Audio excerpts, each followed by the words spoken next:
नमस्कार दोस्तों। आर्मी का नाम सुनते ही आर्मी, नेवी और एयरफोर्स, इन तीनों का ख्याल हमारे जहन में आता है। लेकिन कुछ ऐसी स्पेशल फोर्सेस भी हैं जो हमारी जानकारी में आए बिना ही दुश्मन का खात्मा कर देती है। आज हम जानेंगे भारत के सबसे खतरनाक 10 ऐसे कमांडो जिनका नाम सुनते ही दुश्मन के होश ठिकाने आ जाते हैं। सबसे पहले बात करते हैं एनएसजी कमांडो की। भारत के सबसे ज्यादा खतरनाक कमांडो में से एक है एनएसजी कमांडो। एनएसजी कमांडो को ब्लैक कैट कमांडो भी कहते हैं, जो हर वक्त अपनी ट्रेनिंग पे रहते हैं। एनएसजी कमांडो को 1984 में बनाया गया था। एनएसजी फोर्स का लक्ष्य है सर्वत्र सर्वोत्तम सुरक्षा। चाहे दुश्मन को ढूंढकर निकालना हो या देश में छुपे आतंकवादियों को ढेर करना, इनके लिए बाएं हाथ का खेल है। पीआईबी सुरक्षा, बम निरोधक और एंटी हाईजैकिंग के लिए इनका इस्तेमाल होता है। एनएसजी कमांडो फोर्स गृह मंत्रालय के अंडर काम करता है।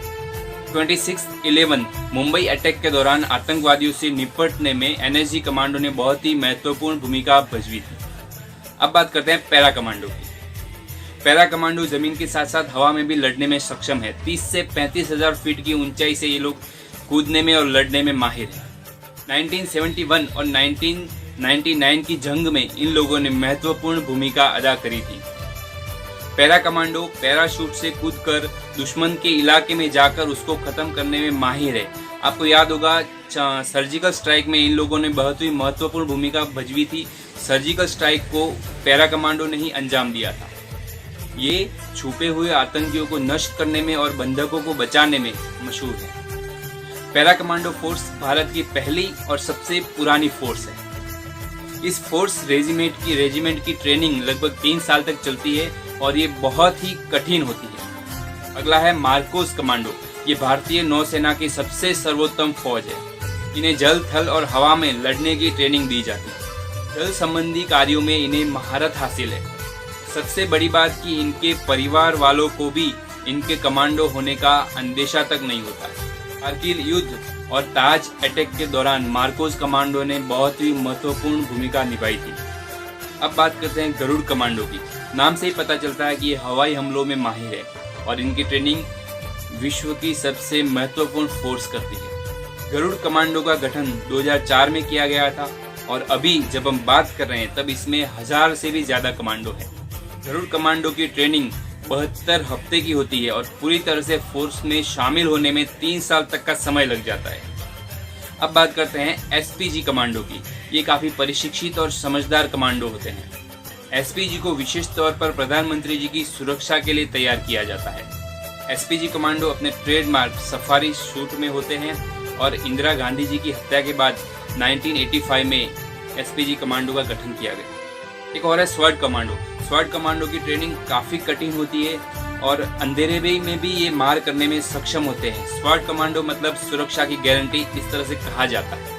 अब बात करते हैं कोबरा कमांडो की। कोबरा फोर्स को गोरिल्ला ट्रेनिंग के दौरान ट्रेन किया जाता है। इनका काम है जंगल की लड़ाई लड़ना। ये भेष बदलने में और घात करने में माहिर है। इनका गठन नक्सलवाद का खात्मा करने के लिए किया गया था। ये संसद भवन और राष्ट्रपति भवन की सुरक्षा के लिए तैनात रहते हैं। अब बात करते हैं फोर्स कमांडो की। 26/11 मुंबई हमले के बाद महाराष्ट्र सरकार ने खुद की एक फोर्स बनाई जिसको हम फोर्स कमांडो कहते हैं। ये महज 15 मिनट में किसी भी जंग के लिए तैयार हो जाते हैं। फोर्स कमांडो की सबसे बड़ी ताकत उनकी तेजी है। इनकी ट्रेनिंग में DRDO, NSG और इजराइल की बड़ी बड़ी कंपनियां इनको ट्रेनिंग देती है। स्फोटक का ज्ञान और अचूकता से दुश्मन पर वार करना इनकी खासियत है। फोर्स कमांडो मुंबई पर किसी भी तरह के हमले को रोकने में सक्षम है। फोर्स कमांडो की भर्ती के समय 3000 से ज्यादा आवेदन आए थे, लेकिन सिर्फ 216 ही इसमें आगे बढ़ पाए। अब बात करते हैं ITBP कमांडो। 11 के बाद ITBP के जवानों ने अजमल को जेल में रखने के लिए बहुत ही महत्वपूर्ण भूमिका अदा करी। या चाइना बॉर्डर की निगरानी के लिए भी ITBP के कमांडो हमेशा तैनात रहते हैं। तिहाड़ जेल की सुरक्षा की जिम्मेदारी भी ITBP के कमांडो के ऊपर ही है। अब बात करते हैं CISF कमांडो की। इन्हें VVIP लोगो और बिल्डिंग, एयरपोर्ट और इंडस्ट्रियल एरिया के लिए तैनात किया जाता है। सारे इंटरनेशनल एयरपोर्ट इनकी निगरानी में सुरक्षित है। दिल्ली मेट्रो की सुरक्षा भी इनके ही कंधे पर है। और भी बहुत सारी महत्वपूर्ण जानकारियां हैं जो सुरक्षा के कारणों को मद्देनजर रखते हुए हम यहाँ आपके सामने नहीं रख सकते हैं। लेकिन हमें धन्यवाद करना चाहिए इन सब फोर्सेस का, जिनकी वजह से आज हम हमारे घरों में शांति से जी रहे हैं। इन सब के अलावा बहुत सी ऐसी सीक्रेट एजेंसीज हैं, ऐसे लोग हैं जो दिन रात 24 घंटे देश के लिए काम करते हैं। ना तो उनको कभी कोई मेडल मिलता है, ना उन्हें सैलरी